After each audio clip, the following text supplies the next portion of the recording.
Hey, what's up, everybody? Welcome to the Flame Entertainment and Sports. It's your boy Rob here. Hope everyone's doing good out there. Make sure to keep up with us on Instagram and TikTok at the Flame_ES. Also, if you could subscribe, that'd be great on YouTube, Apple Podcasts, or Spotify. On this week's episode, we're gonna be, getting back into some entertainment stuff as we're gonna be kicking off and giving our thoughts on the Traitors as the first 3 episodes of season 4 are out right now on Peacock.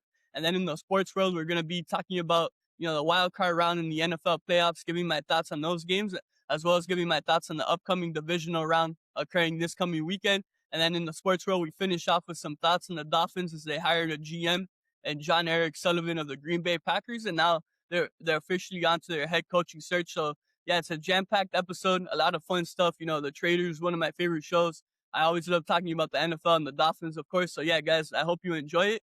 And now let's kick it off as we talk about the first 3 episodes of season 4 of the Traitors. All right, guys. So in the entertainment world, it's been a while since we've really covered anything entertainment. We've really been focusing on the NFL.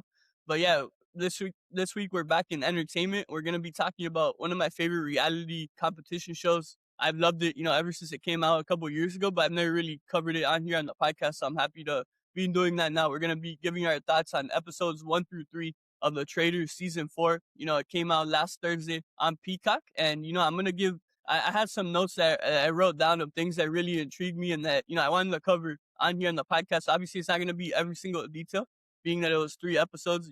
If I talked about every single thing, I'd be here for hours. So basically, I'm just kind of talking about the things that I kind of highlighted, I guess you could call it, throughout these first 3 episodes. But yeah, so the Traitors, great show. First of all, I really recommend it. For those of you that don't know, it's a reality competition show. It's a bunch of different people from the reality world, including The Bachelor, Dancing with the Stars, Survivor, Big Brother, and now this season there's even different people from different walks of life, including comedians, actors, singers, literally all of the above, everything you could think of. So it's a bunch of people in Scotland. The point of the game is for you to figure out who the Traitors are, and then the people who aren't Traitors are called the Faithful. So basically, that's like the main premise of the game. But now to get into my thoughts on these first 3 episodes of season 4.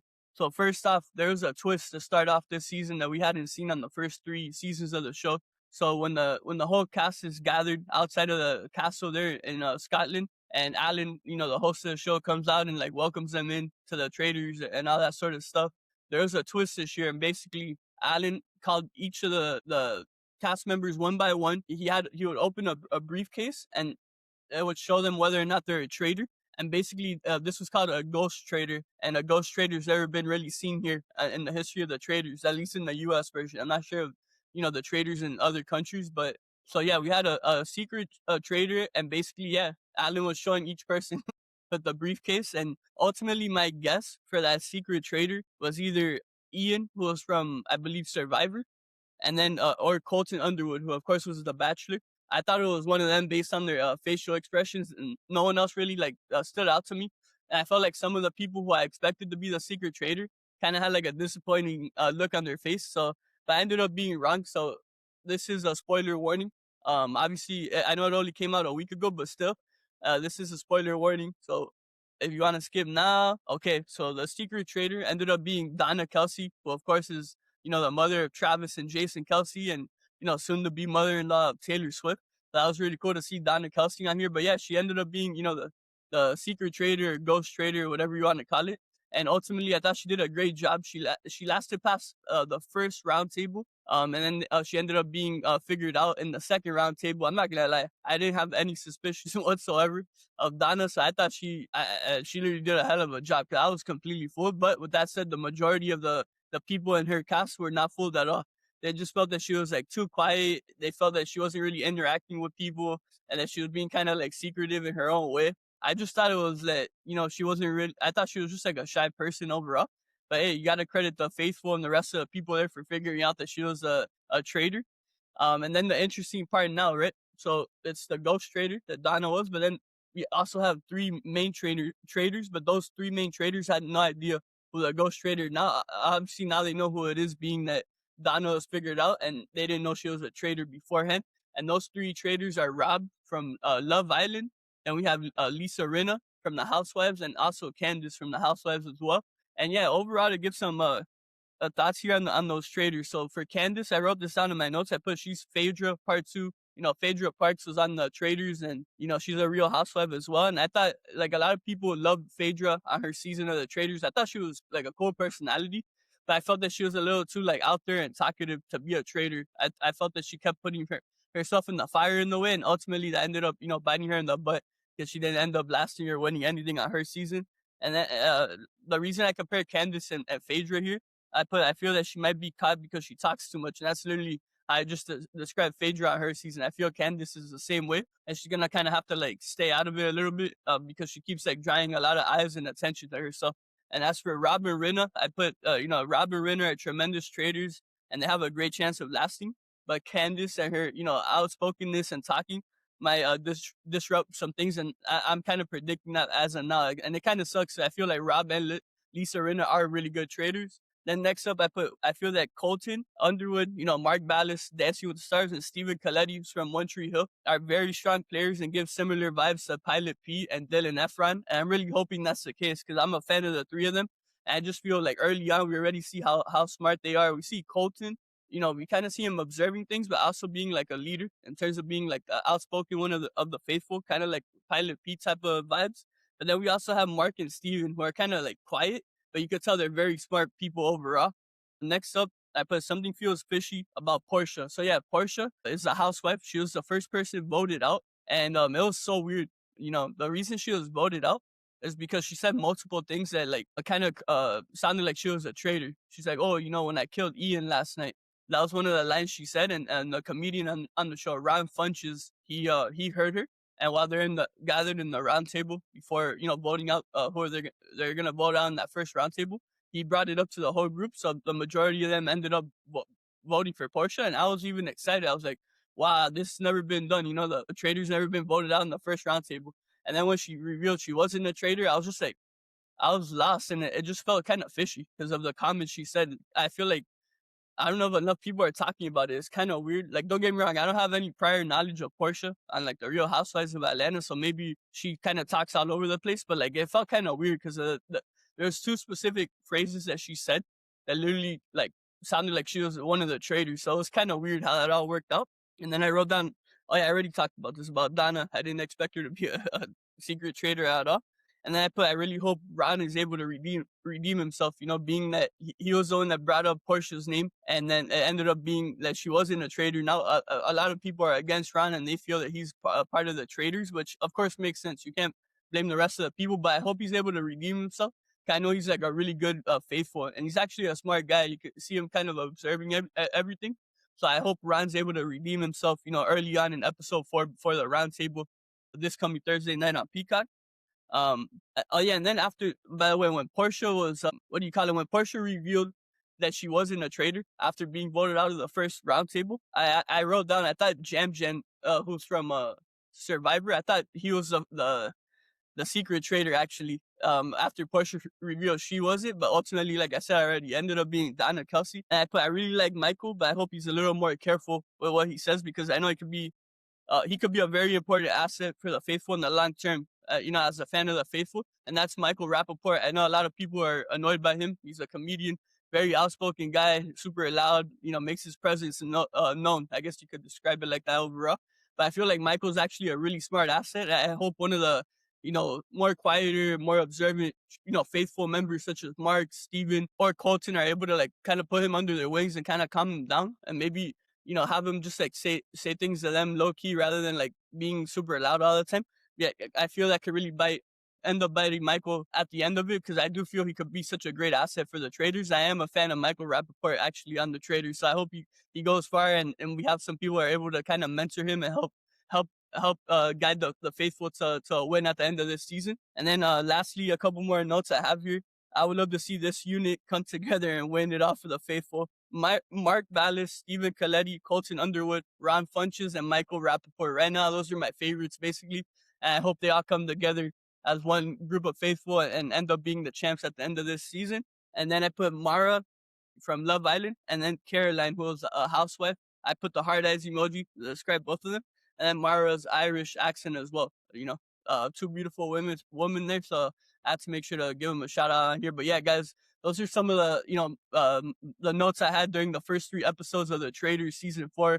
If you haven't checked it out yet, make sure to go to Peacock and check out. It's a great show, and we have a brand new episode coming our way. I believe it's 1 or 2 episodes coming this coming Thursday night on Peacock as well. So yeah, guys, I hope you enjoyed my thoughts on the Traitors.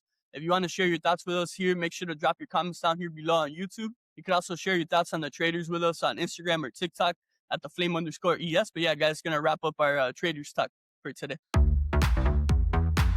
All right, guys. So in the sports world, on this episode, we're gonna be starting off with the NFL playoffs. I'm gonna be going over my picks for the wild card round. Gonna give my thoughts on those early matchups in the first round of the playoffs, and I'm gonna get into my thoughts as well on the divisional matchups coming this weekend, as we have 4 big time games coming, 2 on Saturday and 2 on Sunday. So with all that said, let's start off with my wild card recap. So our first game of the wild card round this year was between the Rams and the Panthers. I got the right team in that one. I had the Rams winning, but honestly, the result was a lot more close than I was predicting overall. The Rams ended up beating Carolina 34-31. It was really a game, that it truly showed how great this Rams team is and how they truly are built, for a Super Bowl run. Starting, with the front office, going the coaching with Sean McVay. All those people are ready and on point for a Super Bowl run this year.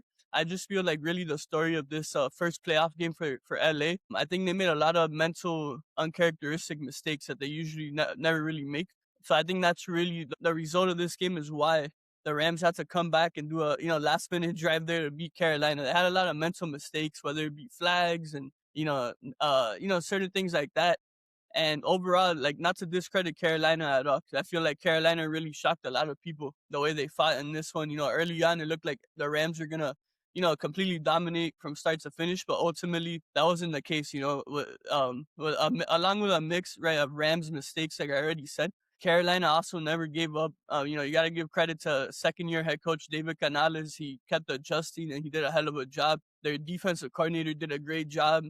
All around, their coaching staff, I felt like, kept adjusting, and that's why Carolina was able to take advantage of some of the mistakes that the Rams kept repeating throughout this game. And, ultimately, I just feel that the better team won. And, when you look back on my prediction on last week's episode, I picked the Rams really because I just feel like the Rams are truly built to win the Super Bowl, while Carolina is nowhere near being close to a Super Bowl. But with that said, I feel like this first playoff game for this specific team of Carolina, I think it was a huge step in the right direction. I feel like this offseason, Carolina is going to become one of the most intriguing teams to follow in terms of what they do in the draft and in free agency as well. So then our second matchup of the wild card round was between the Chicago Bears and the Green Bay Packers. And, it was another historic chapter in, the longest rivalry in all of football. And this game was just unbelievable. Chicago ends up winning 31-27. But honestly, at halftime, it was insane. Green Bay was up 21-3. And Chicago came all the way back. Like I said, and won 31-27. It was just unbelievable what the Chicago team's been able to do this season under rookie coach Ben Johnson. This is their 7th win now, where they're trailing, I believe, I think in the 4th quarter, some stat like that, where they come back and win. And it's just crazy because now you watch them, and I'm sure this is the case for all Bears fans, right, that have watched every Chicago game this year. You have this confidence, and you never get nervous when you have a team like that, because you just feel at the end of the day, oh, they're going to come back. But with that said, Chicago, we'll talk about this, after we recap this wildcard round, but we'll talk about it more when we get into our divisional thoughts. But Chicago does have a very tough opponent coming into town this weekend in the LA Rams, and I feel like they're not going to be able to do this historic type of comeback against a team like the Rams. But like I said, we'll get into that after. So the first two, I nailed. Then we had Buffalo go into Jacksonville and defeat the Jaguars 27-24. That was a hell of a game. I got to credit Josh Allen. I would say he had arguably the best individual overall performance in this whole wild card round between all the games that happened. He was just unbelievable. Early on, he gets hit in the head. He goes into the blue medical tent. They tested for a concussion. Thankfully, he was fine. Later in the game, his left knee basically twists, and he comes back in like nothing. And at the end of the game, he ends up, leading the Bills to a game-winning drive, including multiple runs while he's banged up. And, the Jaguars defenders just weren't able to bring them down. And I feel like this was a case here for Jacksonville. I know many people picked them going into the game. They're one of the hottest teams. They had one of the best records. But, my reasoning right last week for picking Buffalo over the Jags here was experience. And I just feel that this game truly showed like the experience versus inexperience, because Jacksonville made like tiny mistakes here and there throughout the game that ended up, costing them their season really. And then Buffalo, though, they didn't make those tiny mistakes and they took advantage of the mistakes made by Jacksonville. A guy I do want to shout out on Jacksonville that I think had a breakout year, and even in this one, unfortunately, he was out for the majority of the first half, but he greatly like bounced back in the second half when he returned from injury, and he almost led Jacksonville to beating Buffalo, and that's Parker Washington, the wide receiver. Now to move on to our fourth game of the wild card round, we had San Francisco go into Philadelphia and defeat the defending champions 23-19. So 4-0 so far. But yeah, San Francisco, I talked about it last week on the podcast. Like, I never go against Kyle Shanahan regardless of who he's playing. I compare him to Eric Spoelstra, the coach of the Heat, my favorite coach in the world, best coach in the NBA. I compare Shanahan to him because I feel those are two of the rare coaches I can really think of that regardless of who's on their team, you always have a chance to win on any given night. I think this was a perfect example of seeing what Kyle Shanahan and Robert Saleh and the whole gang there did, with San Fran going into the defending champions home stadium and knocking them out of the playoffs. And another thing, they've had a season full of injuries, right? As always, San Francisco. And unfortunately, in this one, again, George Kittle, their superstar tight end, future Hall of Famer, one of the all-time greats. He unfortunately, tore his Achilles, right? So we're wishing him all the best, and we know he's going to bounce back, And then next up, we had New England defeat the Chargers 16-3. So, first 5 games, we went 5-0 here. And, this was literally a defensive battle. It was a lot closer than I expected it to be until the fourth quarter. There's literally only one touchdown scored in this game. And ultimately, this game, was a defensive battle. We got to give credit to Coach Harbaugh and defensive coordinator Jesse Minter of the LA Chargers for putting together a terrific game plan against this amazing and, electrifying New England offense. They did a hell of a job. But ultimately, the Chargers offense could never really take advantage of what the defense was doing for them. And then on the New England side of the New England side of things here, like the New England defense as well was absolutely elite. They came into this game with many people questioning their pass rushing abilities, but hey, they ended up sacking Herbert, I believe, 5 or 6 times. So they greatly stepped up. And I think they're just going to keep getting better as this playoff run continues for them. And as for the New England offense, ultimately, to me, it took to the fourth quarter for McDaniels and the offensive staff to really adjust to what Minter and the defensive game plan was for the Chargers. But ultimately, for New England, the key here is they're gonna have to establish the run from early on. And then our final wild card game, the only one we ended up losing, the Houston Texans go into Pittsburgh and defeat the Pittsburgh Steelers 30-6. However, for those of you that didn't watch the game, just to point this out, although this was a huge score, 2 touchdowns came within the last 3 minutes for Houston here. So it was not really a blowout at all. It was literally a close game. This was the Houston team we saw in this game is exactly who I thought they were. And basically their defense was unbelievable. They stop after stop. They just kept doing their thing, shutting down completely the Steelers offense. And then ultimately the Houston offense couldn't get anything going. They had 3 turnovers. And then for Pittsburgh, I was surprisingly shocked at how good their defense was. Their defense was great, but ultimately their offense is horrible. I feel like Pittsburgh, they haven't had a good offensive line in a while, so they're going to really have to focus on that in the offseason now. But yeah, ultimately this game, I think many people who didn't watch it are going to be fooled and think, oh, Houston dominated, they're hot right now. And I get it. Their defense is unbelievable. Don't get me wrong, but at the end of the day, their offense is, I don't trust it whatsoever. And I think I talked about it last week, but it goes back to like the point I made last week of them not having any consistency in terms of like offensive coordinator. But yeah, ultimately, I went 5-1 in the wild card round, so I'm very happy with that. And now let's get into my divisional round thoughts. So I'm going to be starting off with the first game of the divisional round, followed by the final game of the weekend.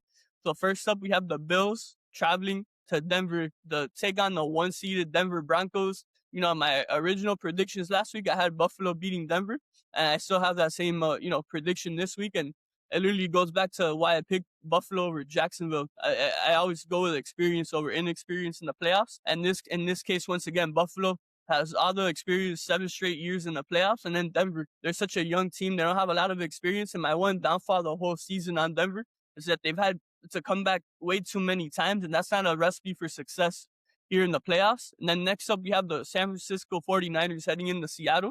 And I'm sticking with my prediction for that one as well. I have San Fran once again with another quote-unquote upset, heading into to defeat their division rival, the 1-seeded Seattle Seahawks at the home of the 12th man.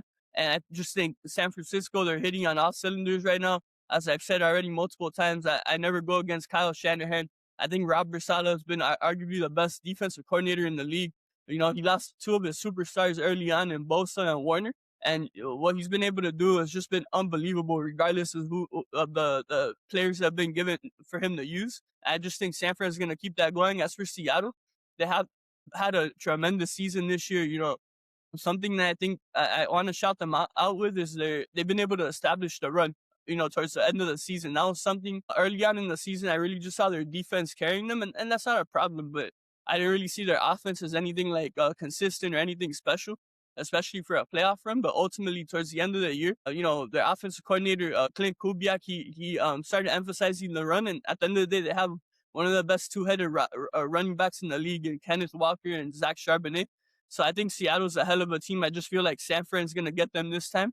Then next up, we have the Houston Texans heading into New England to take on Mike Vrabel and the Patriots. I think there's going to be a dominating performance by New England. It might start off, you know, a little close, being that Houston's defense is so good. But I just feel that New England's a much better team overall. And once again, I just don't trust the Houston offense whatsoever. I think New England wins this one by around 8 to 10 points. And you know, in my original prediction, I had the Steelers heading into New England, but you know, that's the one game I got wrong. So like I said, it's Houston and New England, but yeah, I'm sticking with my pick, going with Vrabel and the Pats in that one. And then our final divisional game on Sunday Night Football, we have the LA Rams, my Super Bowl prediction for you know, Super Bowl champs, heading into Chicago to take on the Chicago Bears. And I just feel in this one, I'm sticking with the Rams. I think they're a much better team overall. I think the mental mistakes they did in their first game against Carolina, that's not going to happen again. They needed maybe a wake-up call like that to kind of get that out of the way at first, but I think they're going to go in Chicago and beat them nicely. I think Chicago is going to, you know, be in it. It's going to be a tight game, but ultimately it's going to be too little too late because you're facing a legit Super Bowl contender this week. Not to disrespect Green Bay. They had to find, you know, a pretty good team, but they're nowhere near what the LA Rams are, and I just feel the Rams are going to take advantage of the many mistakes usually made early on by the Chicago Bears. So yeah, guys, those are my, you know, that's my wild card recap, my divisional round thoughts. If you guys want to send us your thoughts for this weekend's upcoming games, make sure to drop them here below. If you're watching on YouTube, you could also reach out to us on Instagram and TikTok at @theflame_ES. And now we're going to continue this sports segment in the NFL world as we give you some updates on the Miami Dolphins and their new GM, their current coaching search, and some other coaching news around the NFL. For the second portion of our sports segment this week for the podcast, we're going to be continuing in the NFL world. This time we're going to be getting into some Dolphins talk and some overall coaching, you know, talk around the NFL. There's a lot of big things that have happened since we last talked on here last week on the podcast. So first off, the Dolphins hired a general manager, Jon-Eric Sullivan. He's been part of the Green Bay Packers since 1999. He started off in the scouting department there for Green Bay. And throughout the years, he's risen up. And obviously, you know, you think of Green Bay in general, and every year I always credit them because I feel they're one of the best, you know, most successful organizations of all time in all the sports. Like a down year for them is literally like an example is this year. Like, oh, they made it in as a wild card and they lost in the first round, you know, in a tight game.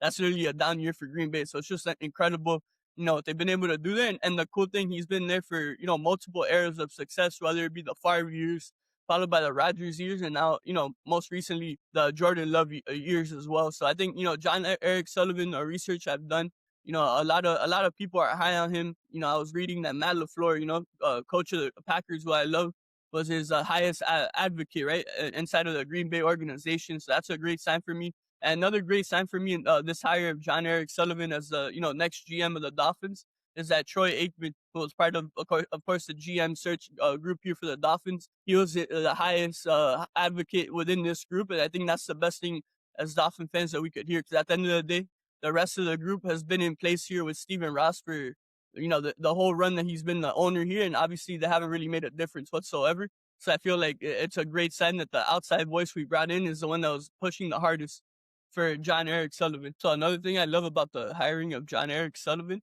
is that now we're officially, you know, starting from scratch with Mike McDaniel being fired. Now Jon-Eric Sullivan is part of the coaching search, and, you know, a couple, you know, all the rest of the guys who are part of the GM search are in the coaching search as well, including Troy Aikman, by the way. They're keeping him around, you know, as a consultant for that as well, which I think is great.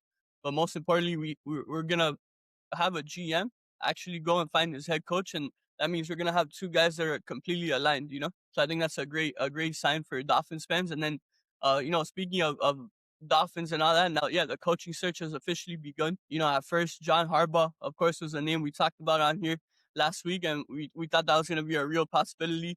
Ultimately, it's looking like it's for Harbaugh specifically, it's going to come down to the Giants, the Falcons, and the Titans. Three teams that are very intriguing. Atlanta, of course, with a young quarterback as well as a veteran quarterback, but also a bunch of other young and elite talent, including Kyle Pitts, Drake London, Bijan Robinson, and then their defensive line, they very much improved this past season. And then the Giants, of course, with Jackson Dart, with Cam Scatterboom, Malik Neighbors, and then, of course, that elite defensive line, including Brian Burns. And then you look at the Tennessee Titans with an elite young quarterback in Cam Ward. So all those options make sense for Harbaugh. So now, as at least in the Dolphin, world, we move on from Harbaugh. And then some other breaking news actually that happened on Tuesday. Mike Tomlin stepped down after 19 years coaching the Steelers. He stepped down, but he is going to take this upcoming year off. So the Dolphins are not in those conversations anymore. So now we could officially move on to the guys who are legitimately, realistic possibilities for the head coaching job here. And ultimately, we have a group of around 9 so far. So we have Kevin Stefanski, who, of course, is a former coach of the Browns. We talked about him last week. After Harbaugh last week, he was my second favorite option. And he's the first guy we've actually brought in for an in-person visit. So I think that's a great sign. If we're able to get Stefanski, you're getting one of the rare elite coaches in the league. Followed by Stefanski, we have Clint Kubiak, who they did a Zoom meeting with on Sunday. He is the offense coordinator of the Seahawks. So we have Jeff Hafley, defensive coordinator of the Packers, former head coach of Boston College. We have Chris Shula, of course, grandson of Don Shula, but also a great defensive coordinator for the LA Rams. We have Kelvin Shepard, former Dolphins linebacker and current Lions defensive coordinator. Now we have Jesse Minter, the LA Chargers defensive coordinator. He also worked at the University of Michigan running their defense as well. And we have Patrick Graham, former defensive line coach of the Dolphins actually many years ago, and current Vegas Raiders defensive coordinator. We have Robert Saleh, who's probably of all the coordinators, he's probably my number one option. I'm a big Saleh guy. Of course, we know him as the head coach from the Jets, but his return this year as a DC in San Francisco, he's really made a name for himself once again. So I'm really happy that we're getting an interview in with Robert Saleh.